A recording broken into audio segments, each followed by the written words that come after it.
folks, and welcome to the Square D, the Jack the Ripper of GAA Analytics.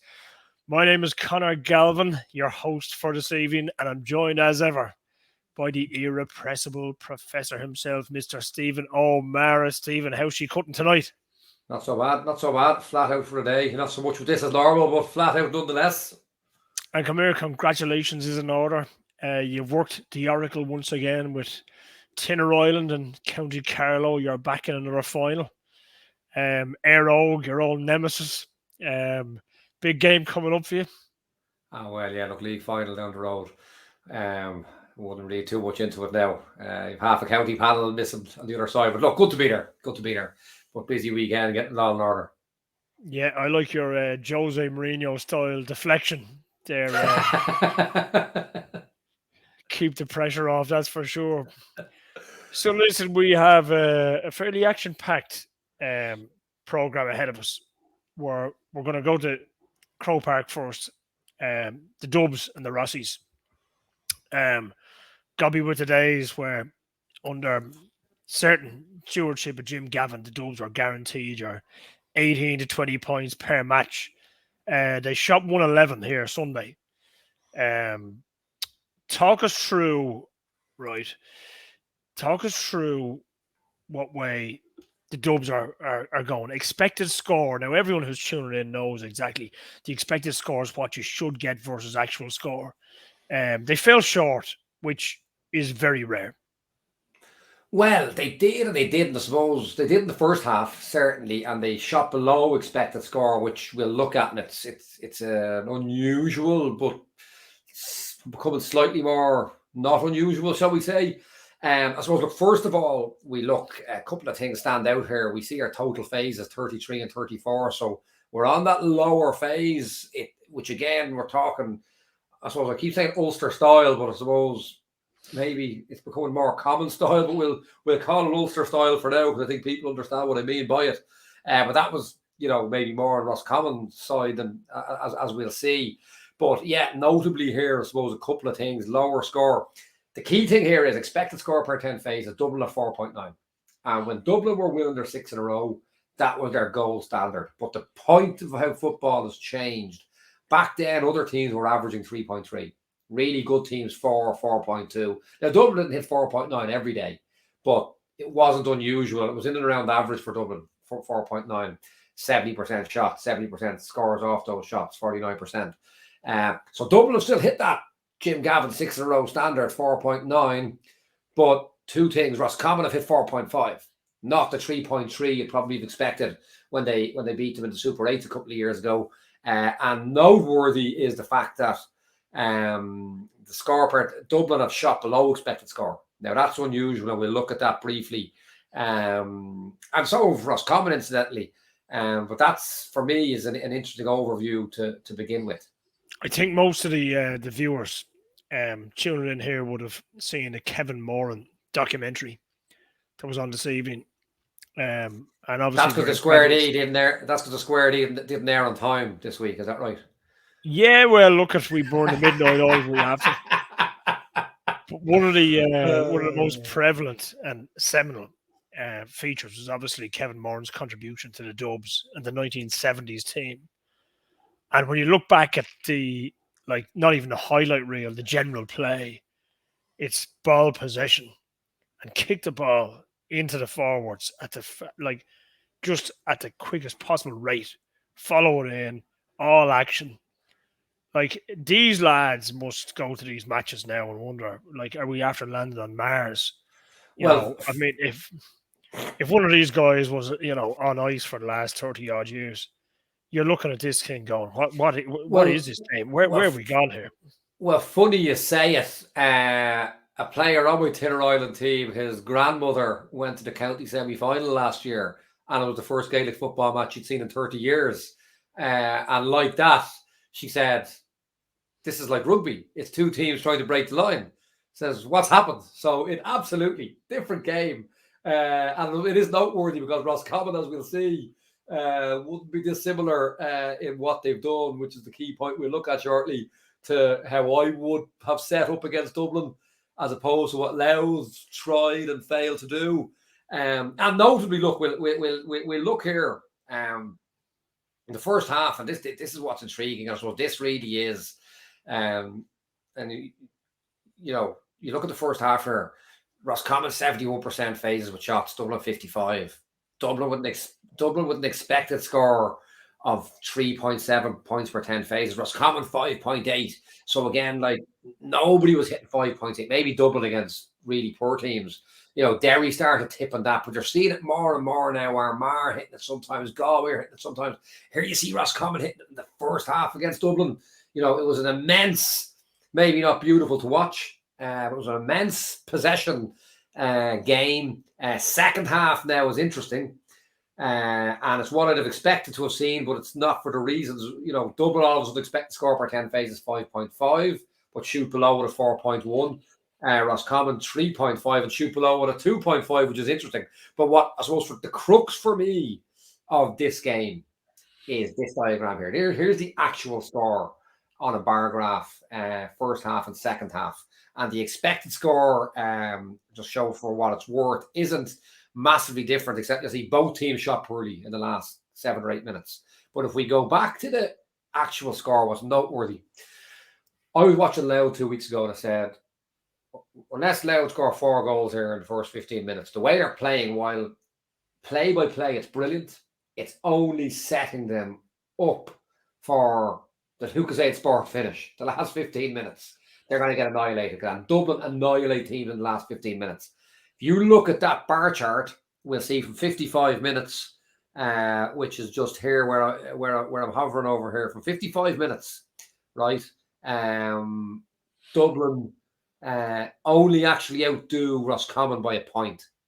And for me, the foundations of that have been set up in 2 different things. Well, one thing predominantly, they played a slow possession game throughout the game. And that, the GPS figures, what you want, if you're the lesser athletic team than Dublin, which they all are, maybe Mayo or maybe thereabouts, Galway aren't far off, Kerry aren't far off. But if you're the lesser athletic team, which the rest are by a significant way, you want your GPS figures to be 20% lower than normal. You want less distance coverage. You want less high-speed sprints. That's putting it in modern language. You want to reduce the athletic differentiation between the 2 teams, where Dublin will overrun you in the last 15 minutes. And Roscommon did that.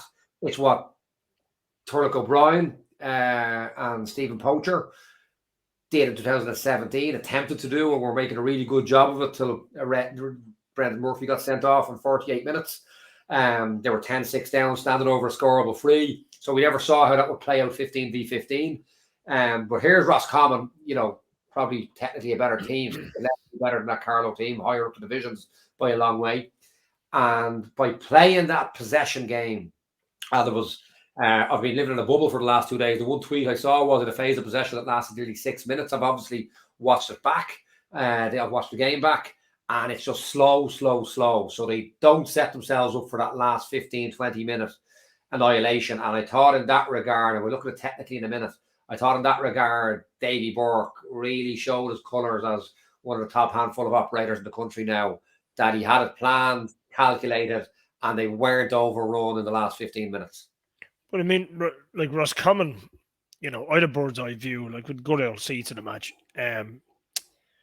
Unlike the Rossies for years, they go up to Croke Park, they get overwhelmed, they might have a bit of a purple patch, then they get blown out the gate. This Roscommon team trusted in exactly the tactical master plan Davy Burke came up with. They weren't overawed. Quite unusually, the fear factor of this Dublin team is gone, right? Roscommon are going in, they've analysed them. They look at the back line. I mean, like years ago, you had the formidable Johnny Cooper, Keane O'Sullivan. Now you're looking at Darren Newcombe, Keane Murphy. They're athletic guys, but in terms of game intelligence, at this stage, and we're not going to write them off by any means, they're new to see, they're way off. Lee Gannon is obviously the outlier, but I mean, he's more attacking minded. And you've James McCarthy, Johnny Small, those lads are in 30s. So, like, Mick Fitzsimons, again, Mick Fitz was roaring in 2011. This is 13 championship season. These teams are looking at them now going, we can better this. And Roscommon were in absolute armchair mode for an awful. And that first half, they completely dominated Dublin. Well, look, there's 2 points to that. And look, 2 points to look at, and we'll bring up this diagram as a very brief piece on it. Number one, there's an amazing amount of talent has gone, and we don't know. It's probably impossible to compare for the second point of this argument. But yeah, you've only named a fraction of the top quality that's gone, just off the top of my head. Who you haven't mentioned there: Andrews, Connolly, Brogan. Even Paul Flynn, go back a couple of years. There's huge talent has gone. Mick Darren McCauley, the list goes on. So, and when you look at this here straight away, you look at, and this maybe it was a bad day at the office, but that shooting map isn't particularly Dublin that I would know of. And if you look at the 6 frees along the 45, I think 4 or 5 of them are 45s. Now, Dean Rock could generally be scoring 4 or 5 of those. Now, maybe it's just a bad day at the office, but Dean Rock only kicked 2 of those, or 1 of those maybe. They scored 2 out of 6. So that's, that's probably noteworthy. The second thing I will say, why it's not really a good science lab to compare what's come in, what's gone out, is Dublin were ahead of the pack and playing the way they were playing. I wrote an article, I met you and Fagans afterwards, brilliantly boring, 2017, Dublin against Tyrone. It was brilliantly efficient, dull as ditch water to watch. I don't want to be done for defamation. I suspect you may have said to me, a dyed-in-the-wool blue and navy man, that was, you really wanted Tyrone to get a goal just to make it interesting. Correct me or sue me if I'm wrong, but that's my hazy recollection. It was that dull and that efficient. I certainly wouldn't. That's more like O.J. Simpson glove in the hedge type conjecture. There's anyone who knows me and my love for Tyrone. But the point is, it was drab. There was an illusion that Dublin played a game they never played, or played when they got quick kickouts off and no other time. But other teams are playing that way now. And the point is, Dublin have still got their 4.9 points per 10 phases. So you can't, and the shot below expected scores. You can't essentially say, the expected score of 4.9, sorry, actual score of 4.2. So their shooting is below average on the day. It was in one of the Derry games as well, if I remember correctly. Never was throughout 2018. That's the season I'd have obviously analysed them for the All-Ireland semi-final. But other teams are playing the way they're playing. There are other factors, but again, and this probably leads us on, in certain regards, Roscommon did give a masterclass. And I suppose if we go on to that, maybe. So just on that point very quickly, I think we discussed there off air, the big difficulty with comparative analysis of the Jim Gavin Dubs speed of transition, and also the duration of phases. Like, anyone who's in Croke Park now is looking at the ball going back, going forward. Now look at, we know they're trying to seek out that 2v1, hands on ball, low percentage play. It's a low percentage play that's sucking the life out of a lot of supporters, that they're waiting on. Oh, come on, lads, just have a go. A high percentage play. Yeah, just take a risk. Take a risk here. Come on, and the difficulty is, this is what they are used to. It's almost as if if Jurgen Klopp left and they brought back George Graham from the Annals, and he's just set up a couple of blocks and said, right, lads, just boot it up here. And oh my God, the copper going, oh lads, come on. Yeah, this is not the way we play. But the problem is, in the end of the day, there's all sorts of nuances from it. But ultimately, scores per 10 phases and kickouts won lost are what win matches. You have to have one of those or a higher shot ratio than the other team to win a game. If you don't have one of those 3, more possessions, higher phase of possession to shots, or higher shots to score, you can't win a football match. You have to be higher than at least one of those three. The point I'm making is that this is dull, it's drab to watch. I don't want to get sidetracked on it, but we'll look at it briefly. I wrote an article about a rule change that was needed 5 years ago. It's needed now more than it was then. If we're looking for a spectacle, it will be suicide for me as a coach, because it's a style of play I probably is a strength of mine as a coach. And we're going to see a classic Stephen O'Mara style play here next. But it works because you see the phase, the scores per 10 phases is going up and up and up to figures you couldn't have dreamt of even 5 years ago, never mind 30 years ago. So it is high percentage. It's drab to watch unless you really have a tactical understanding. But it's the way the game is going, and they're bringing in this rule and that rule and the other rule, and they still haven't got over the fact that nobody wants to watch. Well, almost nobody wants to watch this slow possession. And just for your viewers, we're allowed to watch that. Just clarify, right, very quickly, the rule you wrote about. What was it? 2 rules to fix Gaelic football. 1, ban the back pass to the goalkeeper, and we're going to see exactly why here. Okay, let's take 2 points on this. Firstly, Carroll in the Roscommon goal. Connor Carroll, not to mix up with Ben O'Carroll. I'm not good at names. Connor Carroll, keep me on track there because I'm dealing for mixing up first names. I've been living in a bubble. I don't know who was acclaimed on yesterday. For me, this was one of the standout goalkeeping performances of a generation. Don't know if that's the common perception or if it slipped under the radar. First, there's your shot map. There's your kick-out map for Roscommon. Okay, a lot of hands on ball inside the 45 there.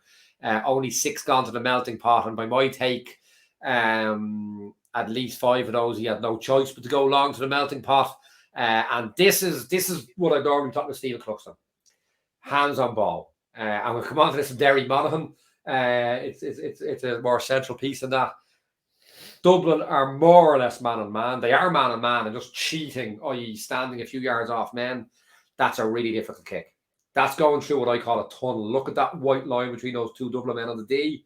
It's a Roscommon man running nearly at full pace to get in. By the time that ball lands, look at the triangle of Dublin players around them. That's a really, I won't say it's a really difficult kick. It's a technically very good kick, but it's a really ballsy kick. And again, that takes me back to 2018 where I felt Rory Lavelle with Galway was too inclined to go long and take that easy option. And the analysis was done and he was told to hit those. And he did, in fairness. He gave an equally good performance that day as Carroll did here.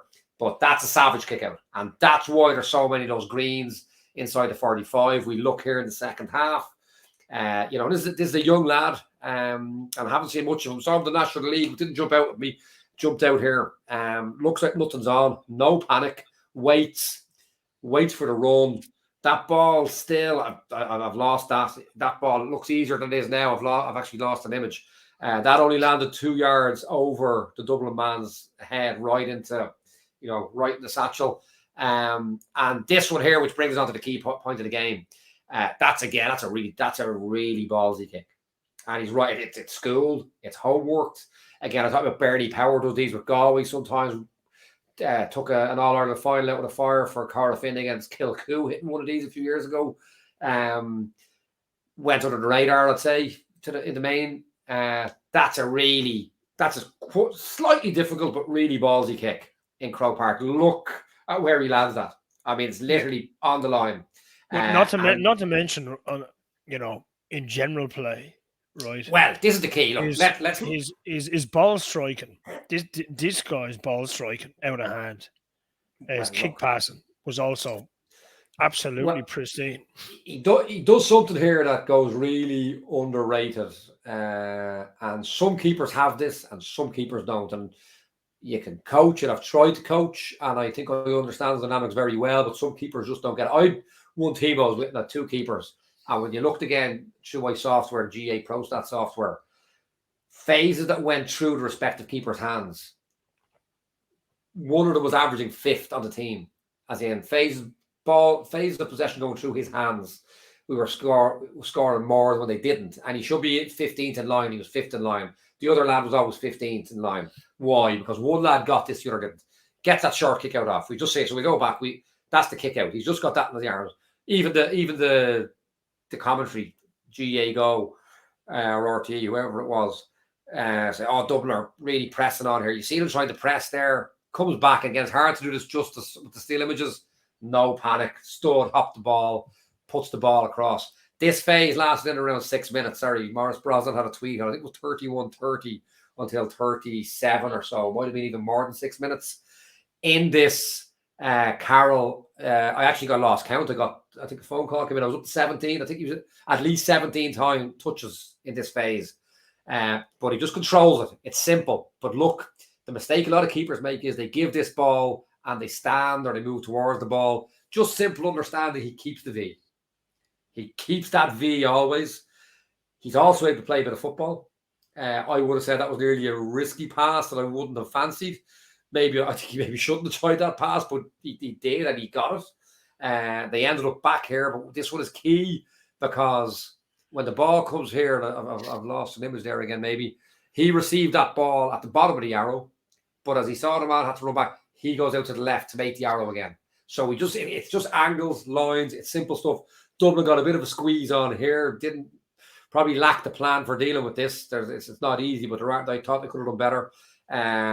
Dublin man cheats a little bit, sees where the pass is going. Real pressure now. Could panic here. Side steps, hand passes back over his head. Back to Roscommon, hands on ball. Next thing, you're up the way. Now, if there's other elements there, I'm not sure about Dublin's defending, but up the way. Next thing, they're in for a score. That all sourced off Carroll and goal. The kickouts were brilliant. The play out of the back. It's classic soccer. It's 5v4. It's not rocket science. It's not brilliant.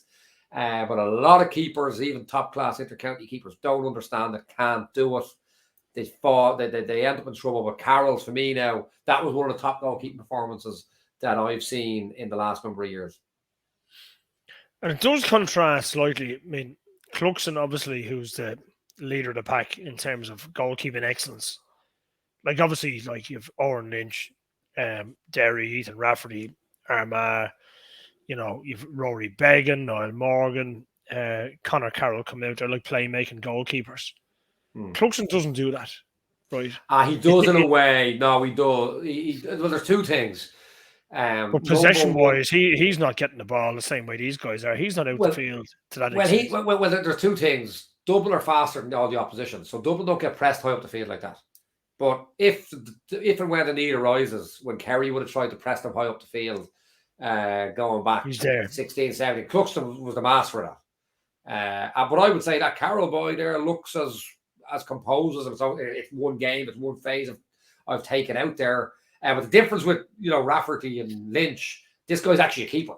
This is the point. He's a goalkeeper. As we're going to see on a Dublin clip, his technical goalkeeping is excellent. Whereas Rafferty, and I'm a big fan of that. One of my minor goalkeeper, when I managed a minor team in Figalians in 2007 or 8, texted me the other day. He says, "Is Ethan Rafferty the future?" I says, "No, he's past." Says, "You were doing that in 2007, and everybody said we were mad." And he just laughed, he laughed. But the point is, Rafferty's an outfield for a goal. There's 2 goals he's been blatantly at fault for because he's not a goalkeeper. Yeah. I will take them as a coach. That guy was an outfielder. I turned into a goalkeeper. I will take the odd goal you let in. As always, ahead of your time. But if you go back, I mean, look, David Fitzgerald played 2 goalkeepers at the weekend. The sweeper keeper. So maybe that'll filter into Gaa there. You'll have 2 goalkeepers coming in. I know you're not following that. I don't know. All I'm saying is, well, I just don't have time. I don't have time. I was back from Carlow at 2:00 in the morning and dealing with all sorts today. But the point I'm making is Carroll's a goalkeeper who can play football. Cluxton's a goalkeeper who can play football, plays outfield for Parnell's by all accounts. I've never seen him, but he does. Rafferty and Lynch are outfielders in goal. So I just think this guy has the whole package by the look of it. So moving on from that, right? We're going to look at like a change in the focal point of attack under Desi Ball, whereby let's say Kieran Kilkenny in our next feature. So obviously, the Gavin era, Kilkenny became the master quarterback to Tom Brady. Give him the ball, hands on ball, everything went through him, bar the 2017 All-Ireland final when Lee Keegan essentially marked him out for a lot of that match. But he's like, this guy is the conductor of the orchestra. This has changed. This has radically changed. Kilkenny's no longer the main man, is he? Well, look, I didn't have the time to go through this game just as in depth as I have others. I had a good look at it. But what jumped out at me was Kilkenny was hardly on the ball. And I actually texted someone this evening, was Kilkenny man marked like in 17, and they couldn't say. But funny, there are a few whispers I've heard, and I suppose that's the first thing, because you never heard whispers under Jim Gavin. But I have heard a whisper or two that maybe Dessie Farrell doesn't fancy Kilkenny at that style, that he just wants to use was an out and out forward. And it does. I mean, I'm looking at this game here where Dublin have turned the screw. They were 4 down at half time. It's around 48, 50 minutes. They're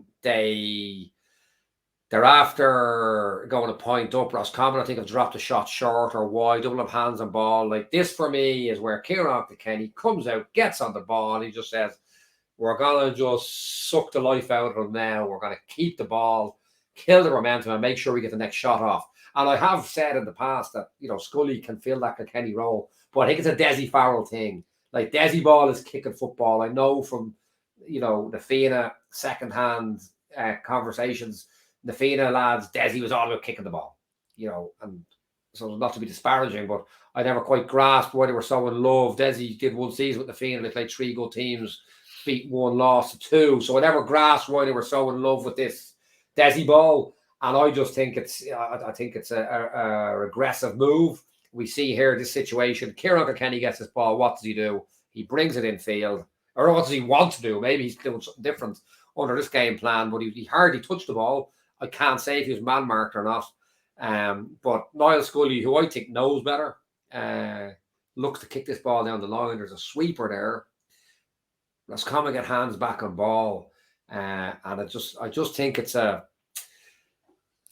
aggressive step that they're trying to kick so much ball. And ball they wouldn't have kicked. And they can kick ball. They always kick ball. But I don't think that's a ball that would have been kicked if Kieran Kilkenny was on it. And if he was doing what he wanted to do. That's a point that I'm spotting, that it jumped out at me on that particular phase there the last day. Yeah, I mean, even at that, like, he was actually replaced by Dean Rock. Yes. Which, quite unusually, I mean, 2 very different styled footballers. Usually in the Gavin era, I mean, if you're replacing him, you'd knock in legs, be it, Paddy Small or an Engine or someone of that, more that ilk. But it's quite a departure. What we're looking at now at the moment. I think the big factor is, like, you take Roscommon the weekend, and their composure, their patience, the meticulous manner of their build-ups. Yeah. Like a 6-minute phase, 7-minute phase before halftime, no panic. Conor Carroll in goal, Croker was rocking the boozer, whistling out. In actual fact, Mick Fitzsimons, actually ran the length of the field to be the first press on Conor Carroll in that move. He was actually at the end line. Right. Now, that will show you a certain amount of disjointed, maybe ill discipline. If Fitzsimons breaking ranks to go that far, I suspect tagging in, but I think there's 2 points. I couldn't speak about that one that I hadn't spotted that. But it may well be that he realised they're going to keep the ball here, and maybe he was in a sweeper position and he pushed up to get man on man. I can't say. But talking about Mick Fitzsimons, there was 2 things jumped out at me when we talk about, again, and on one hand you don't want to compare it to Jim Gavin, but the reality is you have to, because that's the marker, or to some extent. But I suppose 2 things, and we'll come back to Fitzsimons in a second, but 2 things that jumped out at me again, and I remember which All-Ireland final was. It was so many. Dublin, was it maybe Tyrone, I think. Dublin were 5 or 6 points up, if I remember correctly. I'm really sure it was Tyrone in 18. 28, and I think it was 5 points up at around 65 because they beat your beloved Galway in the semi-final. That's right. You were only short of Tarn and feathered me in Fagans afterwards, if I remember correctly, in my Galway. I do believe you drove your motorbike that day for a reason. I think it was left running outside. But I remember that final. I'm really sure it was 2018, but definitely there was an incident. 90% was that. McMenamin got a ball about 5 points up, maybe 67 minutes or so, and he saw the bright lights. Could have popped it over from 20 yards, extend the lead out by a point, dropped the shoulder, saw the bright lights, went for the goal. Might have gone out for a 45. There was a delay in the game anyway, because I remember Stephen Cluxton ran up 100 yards to give him an earful. Process. Now, he may have been rested for the league because he was no spring chicken at the time, but he didn't play Dublin's next 5 games, if I remember correct. It was late in the next league, which may have been to do with his age, but it may have been, again, Owen O'Gara got sent off against, as you call my beloved Galway, Salt Hill 2018, punched Sean Andy O'Kelly off the ball, straight red, didn't play for Dublin for a year, bar a dead rubber against Roscommon that year, I think. Came back on a year later. Dublin had a very specific press when they were losing. O'Gara came off the bench against Tyrone, 15v14 for Dublin. O'Gara just went chasing the ball around like a lad who hadn't trained with them. Never played for Dublin again. Jim Gavin said pretty words, we were tired, but ultimately he broke the process, gone. Tom Lahiff comes in here, 69-38. It's 111 to 12 points. He comes through. What should he be doing? Yeah, we had a bird's eye view of this, right? Dublin were well on top at this stage. He actually, if you look at the runner, he has his inside. I think Colin Besquell is a sub. See number 17? Yeah. So Colin Besquell's coming into the picture. Now look at no matter what way you dress it up, right? If you look at that screen grab that you have there, the covering defender, right? You have the quintessential 2v1, the one you dream about. Yeah. Now, this is exactly the substitute's curse and exactly the reason why Desi Ball is much more indisciplined than Jim Gavin Ball, in that similarly he's on to make an impression. He sees the net bulging, so he'll get a start the next day. The same reason why Scully came on as a sub against Kerry and threw the game away through total ill discipline. Again, seeing the bright lights last year. Shot clock, running down. Instead of running down the clock and then taking on a shot, he takes on a wild shot off his left foot last year, balloons into Canal End. Kerry worked their way up, get us free in, Sean O'Shea then, and that's the game.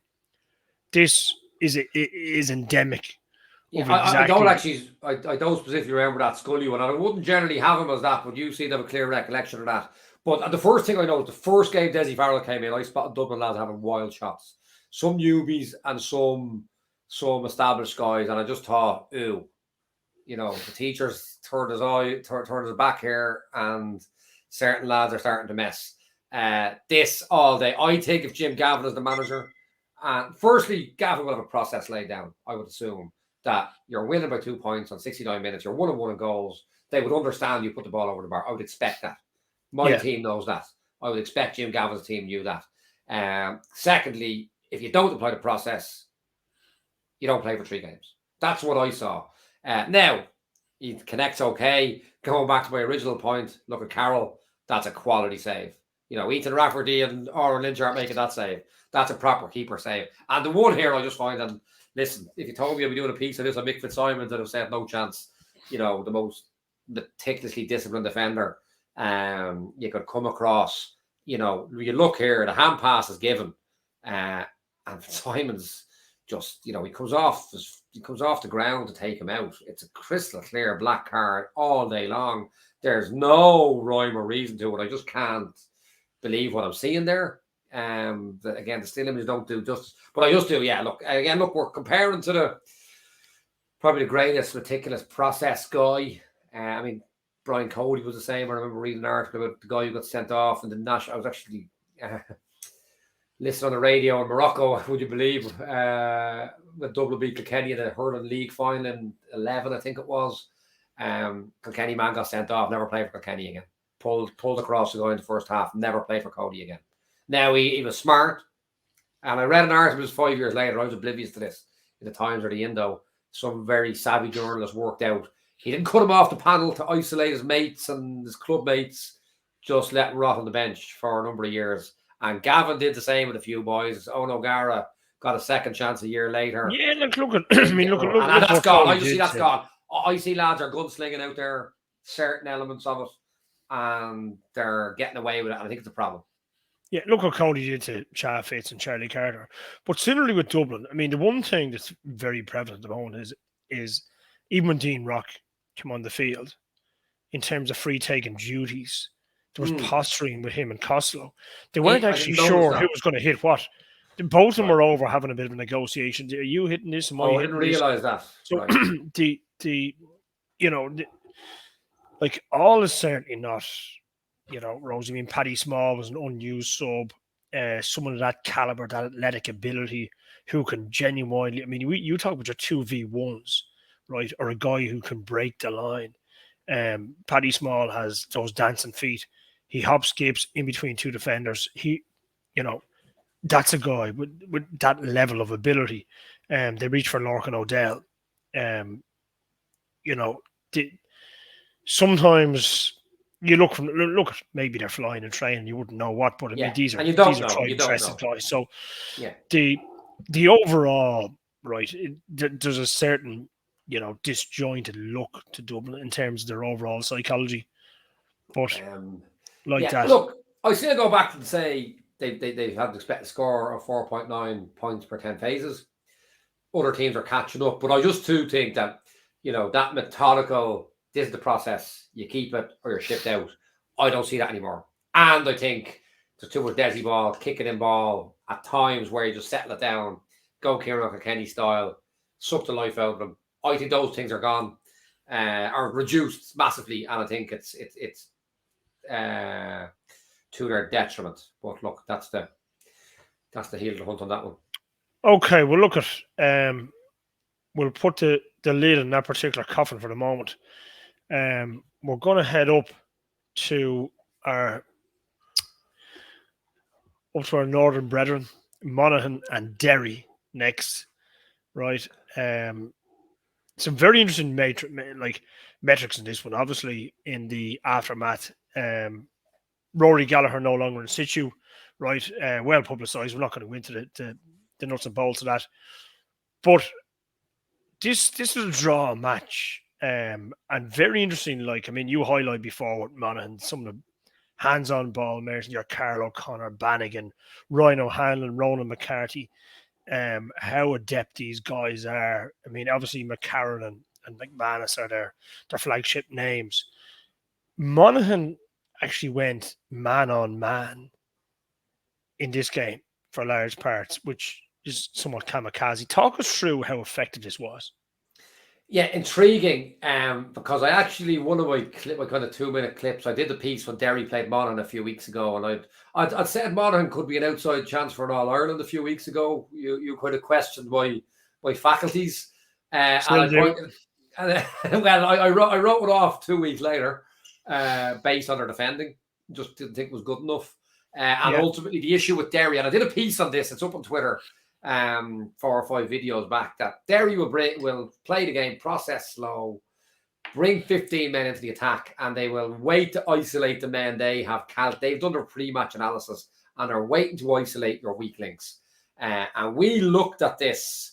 We looked at this a few weeks back. I cut it on a 2-minute piece. I'll get the 2 key images up here.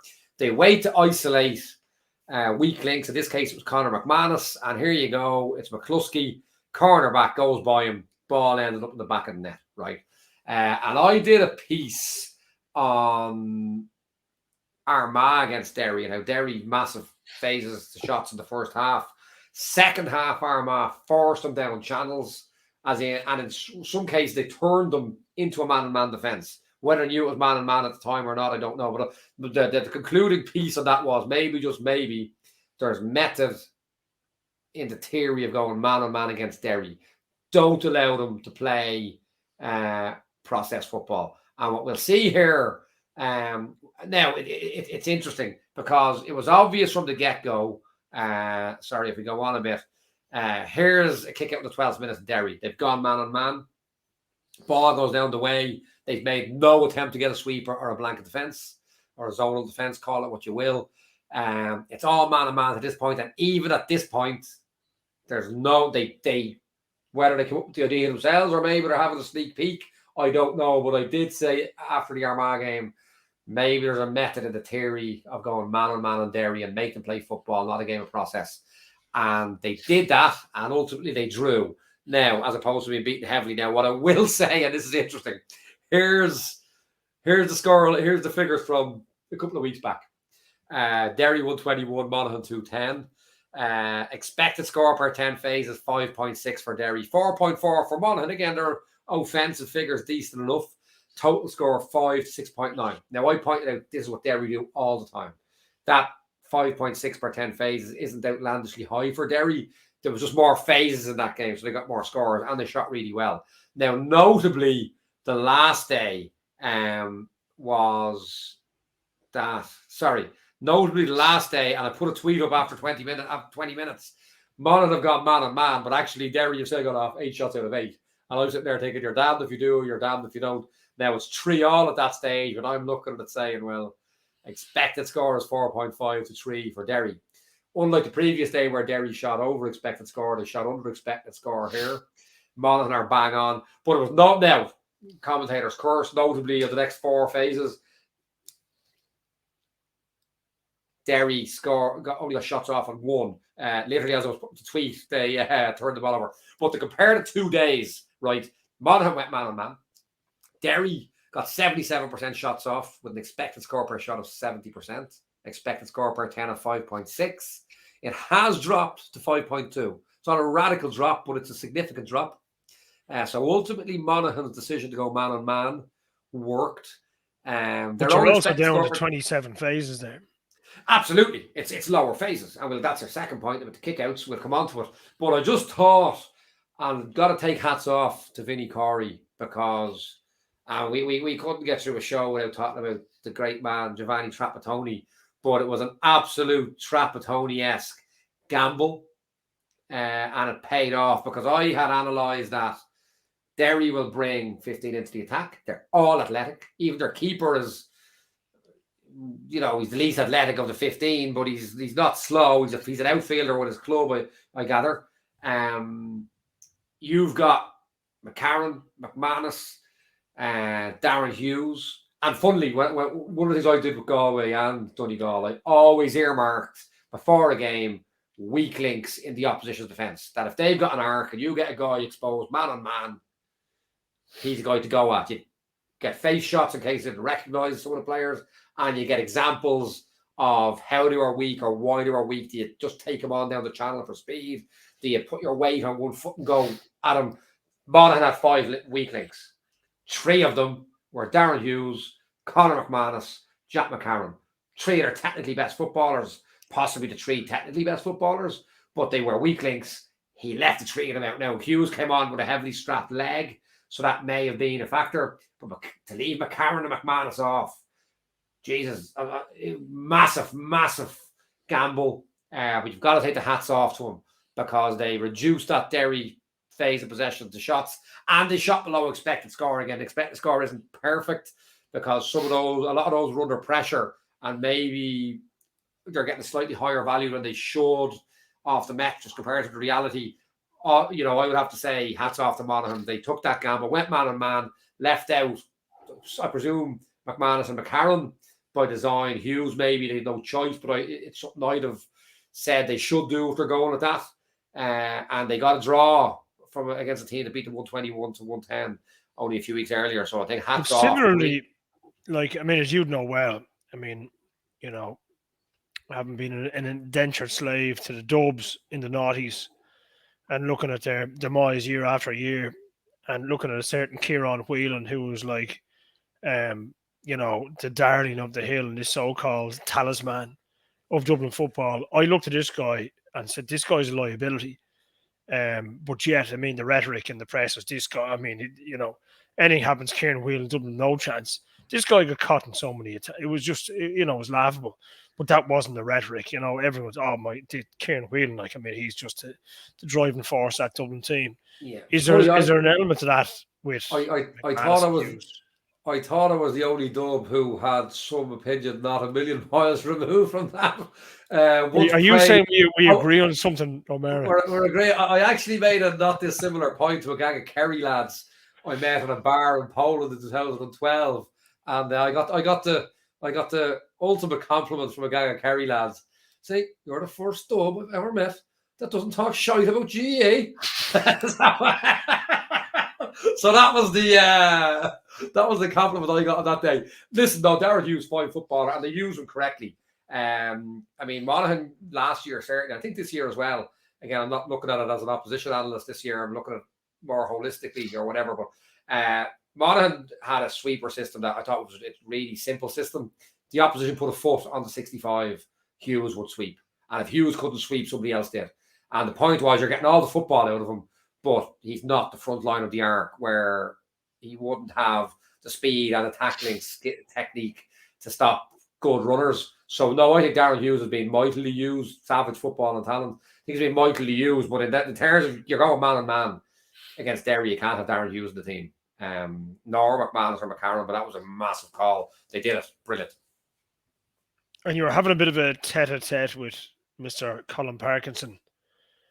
You're not exactly challenging her out in the crossroads to see who gets the first bloody nose, but there was a bit of a glorious stats man. Few swipes thrown over the bow, was there?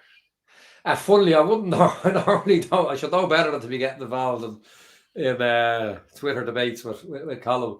But and again, I have to point out that Colin got me to Sports Show. I wouldn't be doing any of this if it wasn't for him. So it was a friendly spar. I actually have one more to go back before we finish up. I see, but I haven't been online in about a day and a half. I just see one there a few minutes ago. Colin so put up an image. Down from the fight. No, I'm not backing down at all. I'm just saying that it's a friendly fight.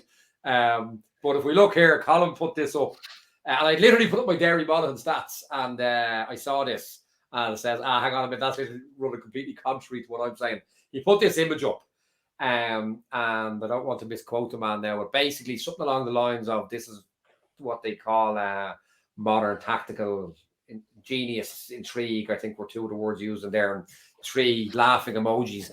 And I'm looking at this now. I actually think it's coming from the previous game because the time it's a different match. Yeah, it doesn't add up to my time match. No. Yeah. Anyway, so you win. Anyway, I win. Right. Here's one from this game. Now, the point is, why is this such a key factor? You know, this one had all 14 players. Now we can go through the structures of this. We won't massively today, but the straight line, there's different names on this. The spine, we always call it the cluster and bolt in Galway. That's the language I continue to use. A straight line cluster or a group cluster, and you bolt out. But there's two things. The first point is, without getting massively into the technique of it, is no matter what you do, you can see a Monaghan man there at the bottom left of it. He's being blocked. His man has been obstructed, shielded, screened, blocked, call it what you will. You go man on that, it's very difficult because lads are blocking you. You go zonal, and without getting into the details of it, because this is one of my plays as a coach, and I won't go into the forensics of it. But if they go the outside of you and box off, if you do organise it correctly, it's still more or less impossible to stop. So there's a lot of value in it. But the key here is this is one from 63 minutes the other day. And Monaghan tried to go man on man, but they get 12 men into the centre. They've no full forward line, but you look at the spaces left for Oran Lynch. A lot of space out there to the left. He puts it straight over all of them. Derry go down. And I suppose the point Colin was making was, why is there such a big deal about kickouts? And I was making, it's not about kickouts, it's about possessions. I didn't actually tweet it, but throw-ins are the same. It's not about, it's about getting hands on ball. And as I said, a few years ago, 3.3 phases, 3.3 points per 10 phases was Division 1 average. Now it was 4 in the National League this year. I suspect before we get to the All-Ireland quarterfinals, and I have another 10, 12 games of data on top 10 teams, I suspect it's going to be up around 4.5, 4.6 with the best players on the field and the harder ground. And we see here, if we want to see the value of kickouts, and this is why tempting as it may be to go long down the centre against the high press and go for the goal. Oh, and the laws of averages, it's not good value. And you'll see, well, not against a team like Derry. At club level, it still can be, where you might be scoring 2 out of 10 short kickouts or less. But you look at Derry here, and the orange one at the bottom is the major figure here. 18 kickouts, 14 won, 4 lost. They scored 8 from the 14 they've won. And if you break that down, that it's 14 short and 7. So they've scored 50% of the short kickouts. 7 out of 14. They've 7 out of 12. So over 50%. Scored 7 out of 12. They scored 8 out of 14. So the hands on ball is so key. You look at Monaghan, they've won 20. They won 17, lost 3. From the 17 they've scored 8. They've granted 8 a bit of joy off the long ones. From the 7, 6, from the 14 they've won short. They've scored 6, just off 50%. It's massive value. You get hands on ball. And that's where the kick out will become so key. There, if you just look at the first possession each, that means if it was a turnover, Derry have still scored 10, conceded 3. It's 0.39 points per kick, even including the turnover. I.e., if you get it off short, as Colin Parker says, a team might give it up. Says, yeah, but you still got to measure what happened at the end of that phase. And what happened if there was a turnover. Derry have still scored 10 and conceded 3 on the turnover, or the ones they lost. Monaghan have scored 9, conceded 3 on the turnovers, 0.3 points per kick. So there's no real debate on it. If you just look at the short ones there, Derry, if we isolate the short ones, Derry 112 scored 8, conceded 2, albeit they lost both of those. Monaghan scored 6, conceded 3 on the turnover. So the hands on ball, it's just, especially with a team like Derry, it's just so key. Modern football, those stats aren't unusual. Just on this, right? From what you've seen in the modern era of the hands on ball, is there any team out there who you think should not adopt the philosophy of hands on ball? This is a recurring theme. Like Galway this year, you've kind of nailed your colours to the mast and said, listen, Galway keep hands on ball.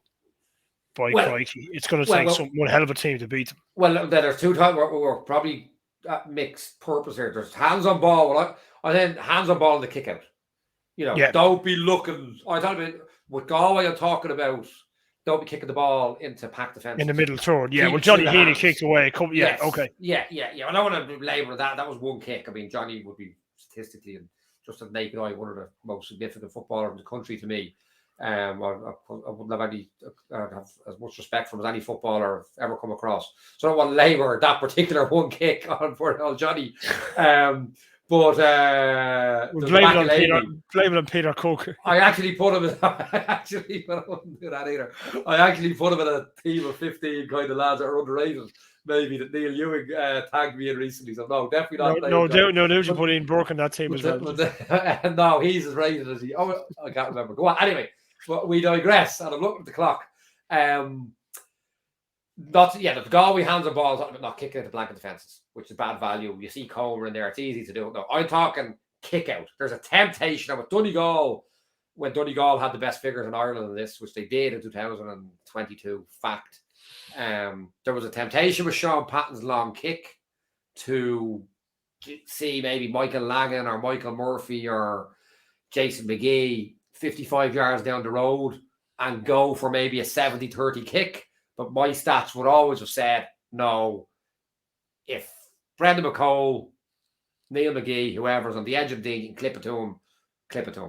Unless it's a 90, an 85 plus on the long one, don't do it because Donegal were scoring over 50% on the short kickouts. If you take out one or two bad days. You had Ryan McHugh and Michael Murphy. Sorry?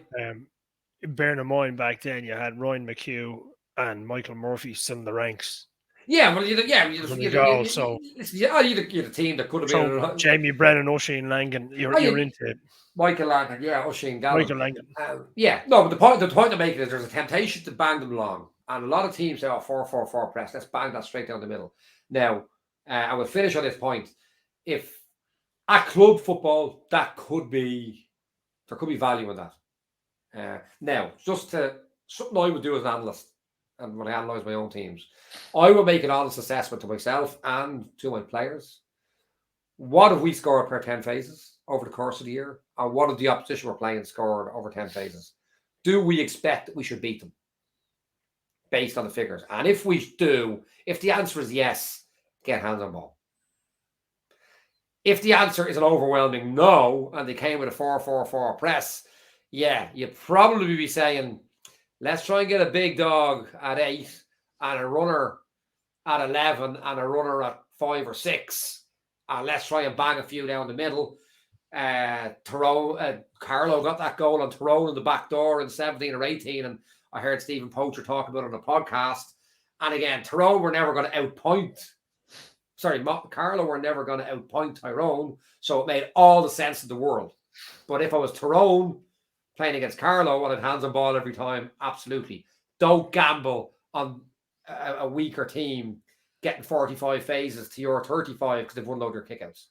But if you trust yourselves, if you think you're good enough, don't get me wrong, if it's 85, 90% out to midfield, by all means. But generally speaking, and the point I'd make is at the higher level, if you're not getting value from hands on ball kicks to the full back line, you've got a problem anyway. Brilliant. So the big dog at 8. The big dog at 8. Yeah, hear it here first. So, come here. This will be, as things stand, the first podcast where we haven't mentioned JJ Okocha as yet. Any regrets?